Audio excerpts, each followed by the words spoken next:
Hi, Phyllis here from southernfrugal.com.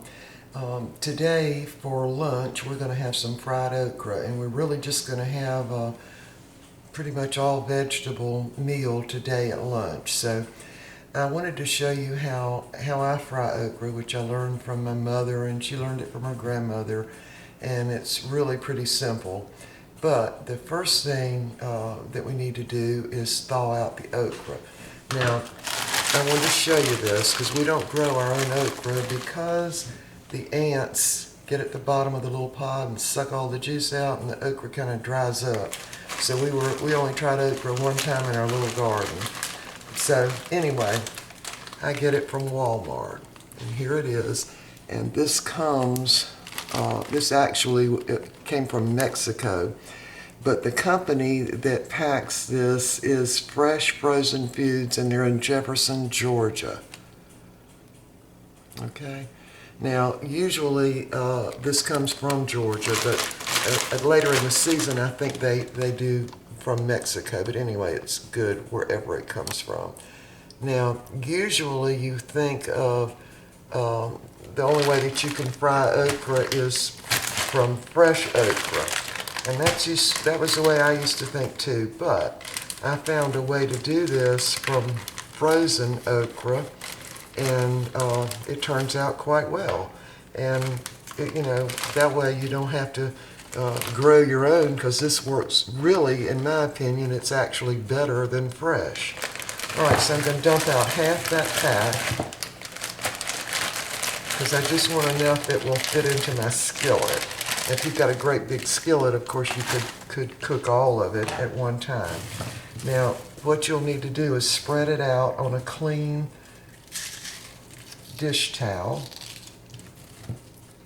Now, what you'll find in the okra, I'll see if I can find one. I want to just break them up so they're sort of single file. See if you can see that. That's the top of the okra, and I used to always pick all those out. And finally, one time I decided I'm just going to cook that and see how it is. It tastes just like the rest of the okra. They've actually cut that little bitty end off, but that part is, just as good as this part is. So we go ahead and just fry that too.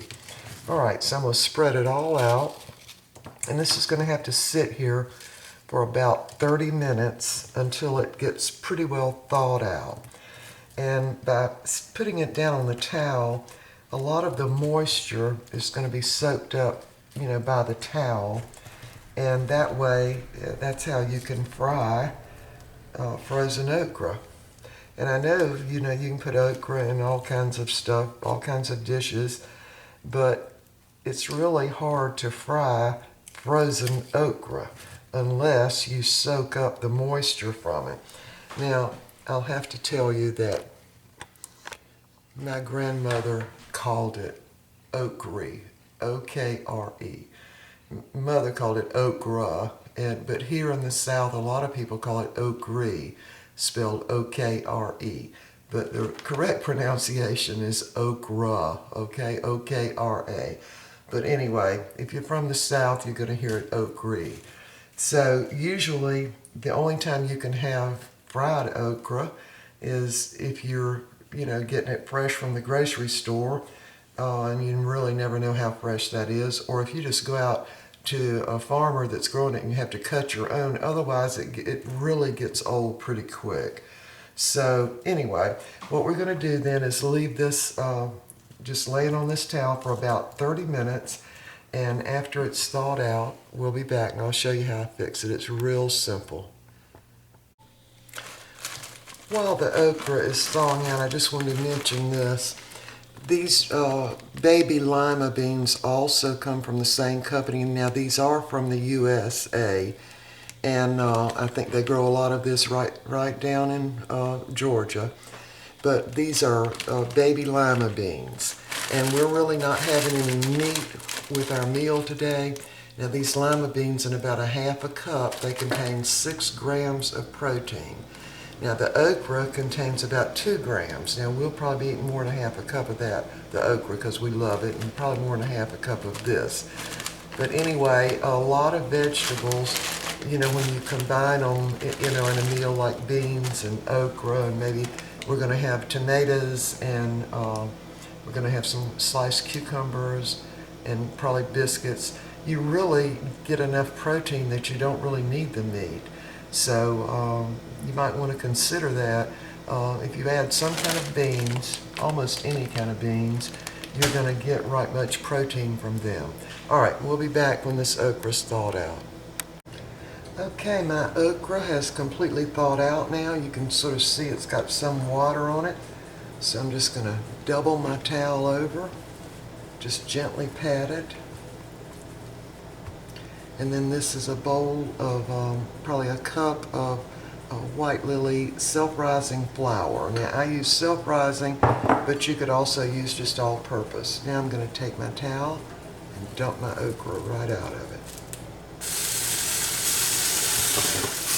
And that was my beans boiling over a little bit, so I'm going to have to adjust that. All right, so just, some of it will, you know, try to stick to the towel, but now the towel is definitely very moist, where it's soaked up a lot of the moisture from the okra. All right, so there we have it. Now, I've got my skillet already heating up, and it's probably hot enough now. I've got it on medium, so I'm just going to coat this okra with the flour, just gently.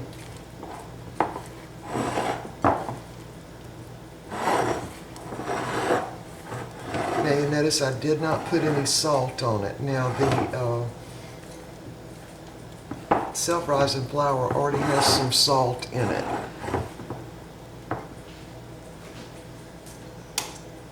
Okay, we're ready to put this in the skillet now. Now what I'm going to do is kind of really strain it through my fingers as I put it in. Just kind of strain it out, get some of that flour off of it, and then just drop it in the grease. Now this is not going to be like that okra that's rolled in cornmeal and all that stuff. This is just plain flour. And this is certainly the way, you know, country folks fix it. Now, the reason you do it in flour, because if you do it in the cornmeal, you're going to get some of the taste from the cornmeal in it. And it's really going to taste more like fried cornmeal than fried okra. So I'm just kind of gently throwing it back in the fingers.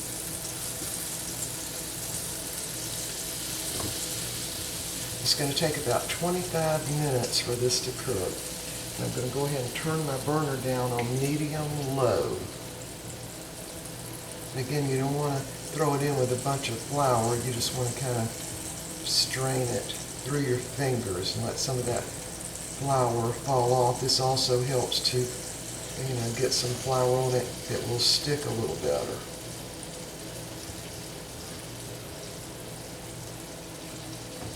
And again, if you just, this is actually, to me, better than fresh okra. Because first of all, somebody else has already washed it and cut it up for you and frozen it, and all you have to do is buy it at the store, bring it home, roll it in flour, and fry it. All right, now, I want the okra all coated with the oil, so now's the time to also kind of flip it a little bit and let each piece get coated. Again, that was less than a quarter of an inch of oil in the bottom of the pan.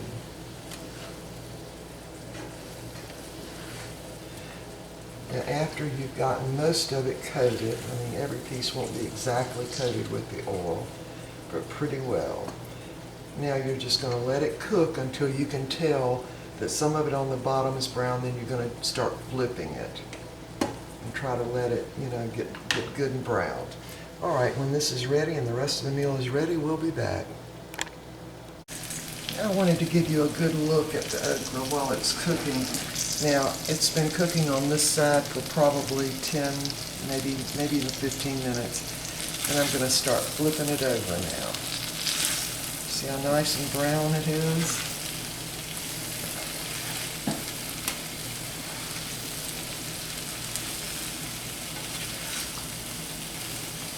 Now you'll be flipping it over several more times, but now it needs to cook another 5 or 6 minutes, and then I'll be flipping it again. All right, when all this is ready, we'll be back. All right, I wanted to just show you how I make country potatoes. That's really what I call them. These are just regular potatoes, just kind of quartered. And these were actually, they cut in little squares, you know, about 1 inch in diameter. And so I've boiled them now, and the potatoes are pretty well done. I've added a couple of tablespoons of butter. Now I'm going to put in a whole bunch of salt.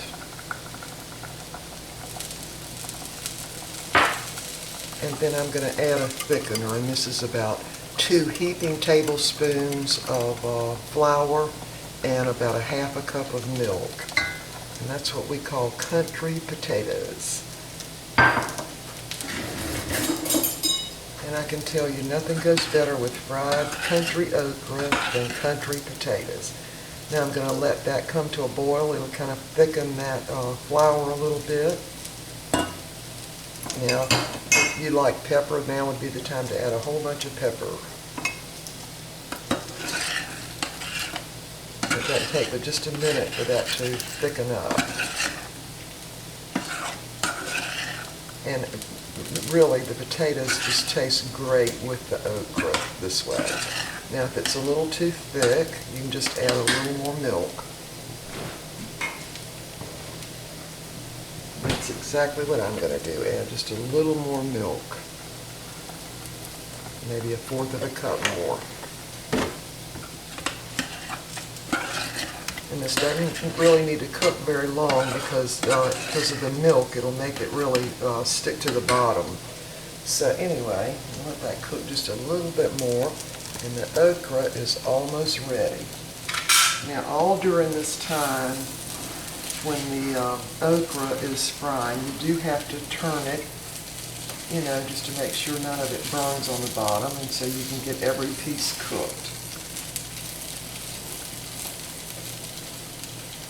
And my little butter beans are almost ready. And I've already got my tomato and cucumber all sliced up, and all I've got to do now is make the biscuits. All right, now these potatoes are done. See, that's about the thickness you want right there. It's almost like a little white gravy over the potatoes.